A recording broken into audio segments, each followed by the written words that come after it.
Hey guys, so welcome back to my channel. I decided to switch up the angle and shoot it from above because I'm trying to get I guess my angle situated. But it's kind of late and I'm kind of sleepy, but I stuck through it and I watched the episode. So today we're covering 90 Day Fiance Season 3 Episode 4. This episode was kind of boring and all over the place because I realized that I was on my phone a lot and I wasn't really paying attention to what was going on. And usually I have like outbursts or I'm yelling at the TV, or the computer, or whatever, but I don't know, I found this time that like I didn't really have much to say. I feel like I'm getting overwhelmed with the amount of couples and they're not bringing much drama, so I'm getting overwhelmed and bored at the same time. With that being said, let's jump into it. So we're going to start off with Anna and Marcel. So,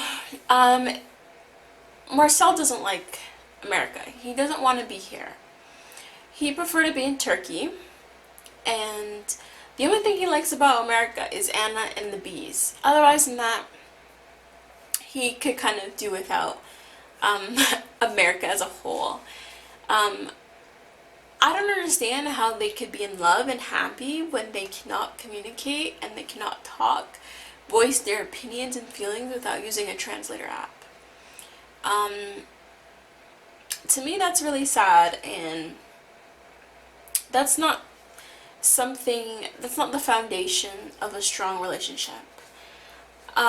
So they got along with the bees, and then they have their wedding shower, which gives Marcel an opportunity to meet her friends, which it was kind of awkward as well because they couldn't communicate. Her friends don't speak Turkey. Her friends don't speak Turkish, and he doesn't really speak English, and he tends to say like okay a lot when he doesn't understand what is being said. So like that was kind of driving me crazy because he kept saying okay, and I'm like, no, it's not okay. You don't know what they're saying. So don't say okay, because then they think that you understand them when you don't. That was kind of it with their segment. Her questioning whether she should marry him, and then him not knowing how to voice his opinion due to the language barrier. I find their segments pretty boring because it's so hard to get any message across. That being said, let's go on to Michael and Juliana. Really wasn't much with them. Juliana got to meet Michael's ex-wife. I don't know the not third party, but I don't know like other people's names other than the characters on the show. But Juliana gets to meet Michael's wife, and I know she tries to come off as like, we're good and buddy, but like Michael's ex-wife does not like the situation. Juliana looks like a glorified babysitter, or her role seems that way, whether she wants to be or not. I can't imagine her being a mother figure around them because of how young she is as well. But I also don't agree with Michael's ex-wife telling her that like you're not going to do any of the parenting. I understand that that's not her child and stuff, but like also people want their household run a certain way, and I can help you parent. Like, these are not my children, but I can help you parent. If I see your child do something wrong, I'm going to tell your child it's wrong. I'm not going to wait until your father says something about it, because I'm right there. So like, why can't I say anything? That's kind of it. Juliana doesn't feel welcomed or part of the family, and she's still kind of iffy about everything. But yeah, that's kind of it with them. So then next we have Tanya and Sinjin. So these people don't seem like they're going to last unless there's something that we're missing that we're not seeing. Because Tanya comes off as super, super duper controlling. Sinjin seems very laid back, but also like irresponsible to a point. Um, their Weekend Getaway is done, and they're now heading back to Connecticut, I think. And Sinjin was under the impression that the shed that he's going to live in is move-in ready. When Tanya lied, like full out lied to him, there was nothing done, if anything, and he was coming there to kind of like do a DIY project, which I would have got pissed, because you're telling me, oh yeah, everything's nice. Like, why couldn't you just tell me the truth and tell me it's not? Tell me I'm overwhelmed with getting your paperwork, paying for everything. It's so hard for me. Versus like, oh no, everything's right. Obviously he goes there. Everything's not alright. She wanted to tackle it like right there and then, and that's the type of person she is. Like now. And he's the type of person where it's like later, later, later. So you could already see them clashing. They finally start working on the shed and they start arguing. I understand that like she treasures her mom's things, and like obviously you don't want to be mashing up her stuff, but I also think that like he's also not going into this DIY project saying like I'm gonna smash and mash up the girl's things. So I don't know, for people who spent, I think they spent like months together, I don't understand how they're fighting about all this stuff. Like, some of the stuff should have been discussed before proposal time. Like, why is all this stuff being discovered now? I find it to be really, really weird. So then next we have Robert and Annie. So, Annie gets to meet Bryson's grandparents. I don't know where Bryson's mom is, but she gets to meet Bryson's grandparents. She learns that Bryson's grandmother is a porn star, I think a current porn star, and gets so disgusted, like, you're talking to me like, she got very judgmental, but I also think that Bryson's grandmother got very, very nosy and was asking, so what are your intentions? Especially because the relationship is not like that with Robert. He allows you to visit your grandchild to develop a relationship, but you're not like Robert's friends or anything. Like, this is not like his buddy talking to him. I really think the questions she asked were kind of rude, and like, they're not questions you ask when you first meet somebody. And Annie is grown. She's not 20. She's a grown woman. She can do whatever she wants to do. But like, some of the questions are very evasive. Can't be asking people about their birth control and all that stuff. So yeah, I wasn't really feeling that. So then, with that being said, there's something else that happened with them. So he takes her out for dinner because she's been in an attitude for a while now, and it seems like when she's in attitude, like everybody knows she's in an attitude. She explains the situation, and Robert defends her and says like that she shouldn't have been talking about birth control and blah blah blah. And then Anne goes, you know what your problem is? You can't let go of your past and blah blah blah. And then she was upset because he has pictures of women on Facebook. Sorry, pictures of his exes and pictures of former girlfriends on his Facebook. And then Robert goes into, well, why haven't you posted me on Facebook? Ugh, I hate when people fight about social media. So they're arguing and stuff. She's showing him like, this is the stuff and blah blah blah. But every time I see them argue, every time I see them fight, I'm just like, this is what happens when you meet someone for 8 hours.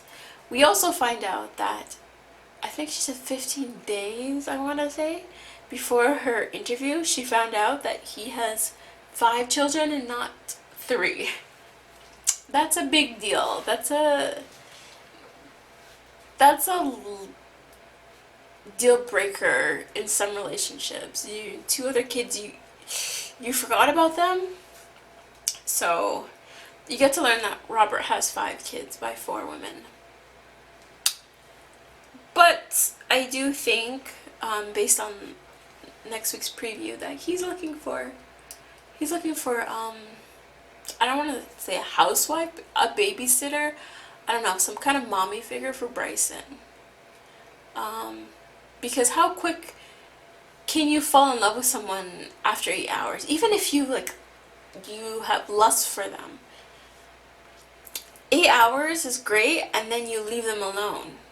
He left and he went and carried on with his life. So what was she doing to make him stay?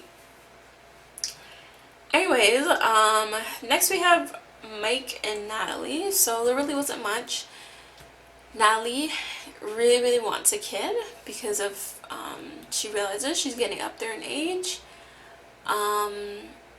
Her friends are very skeptical about the relationship because they found out that Mike probably wouldn't be able to support her and a child, versus her ex-husband. But I do like when they stick up for their men or stick up for their women when their friends are voicing valid concerns, though. They're not friends that are like talking like, oh, can he give you this, or can you give... No, they're asking valid questions, but I also like, if this is the person you love, stick up for them. Or else you just look crazy. It's like, why are you with them? And then they finally meet. It was very beautiful. I love like watching them meet after a long period of time. It just seems so genuine, the love. She lives with her mother, so they go to her mother's house. And her mother, I love that her mother loves him. And I think because of how horrible her ex-husband was, her mother was just like, please find a decent man.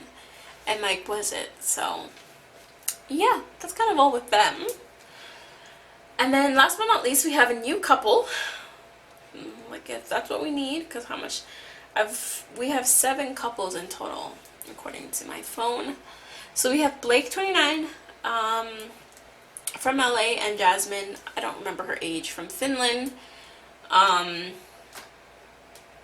They had met on a dating website. She had lied and said she's from LA, which is why he would talk to her. She reminds me of like a typical Instagram model. And then he found out that she was from Finland, and he decided to go and visit. During one of his visits, he proposed to her, and now they're getting married. Her sister, which I didn't really understand the concept, apparently there was some kind of lottery to get a green card, I guess instantly in the States, like just some lottery. There's no reason as to why you're getting the green card, and her sister was picked to get the green card. So her sister got the green card, is now a citizen, I'm guessing, and lives in LA, and she lives 10 minutes from Blake. But you could tell that they don't really have a relationship, which I don't mind, because like I don't expect my sister to be like buddy with my man. It'd be nice, but that's fine. I don't know, I feel like Blake is like a 9 with like energy and just like excitedness, or just very excited, just high energy. And Jasmine seemed like she was kind of like, hi.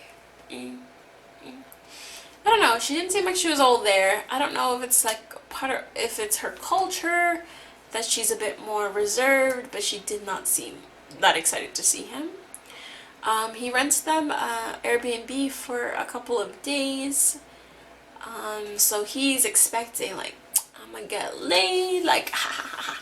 And she's like, I'm tired and I'm gonna go to bed. I'm gonna take a shower, I'm gonna go to bed. He's like, so you're not, and he's like, I'm tired. I can understand she's tired, but like, take a nap. Don't like fully go to bed. Or, like, when I travel, I barely get sleep. I'll take a nap. I'll take a like 3-hour nap, but then I'm up and at him. Like, it's time for us to do stuff. Like, this is supposed to be my man. She didn't seem excited to see him at all, so I don't know how to feel about that. Anyways, that is done. I'm done with my recap of 90 Day Fiance. Season 7, episode 4. This episode was so boring. When is Michael and Angela coming back? I don't need Anne or Annie, Anna, whatever, and Marcel. They can totally go. Mike and Natalie, they're kind of boring. They could go. And Michael and Juliana could go. Like, all these people could go. I'm not seeing drama, and I'm 4 weeks in. Other than Robert and Annie, which they can stay, I'm not really seeing much. So, with that being said, don't forget to like, comment, and subscribe. Thanks for watching.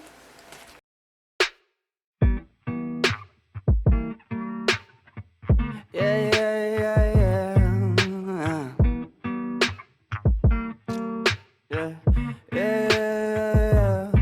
I'm just a dumb cunt, fucking sick and tired of it. Maybe I could front love, maybe I could buy a zip, maybe I get fucked up. Next time I could save some. Why it's gotta be like this? Why it's gotta be that way? Put it inside. Feel so rise up, banging on that loud.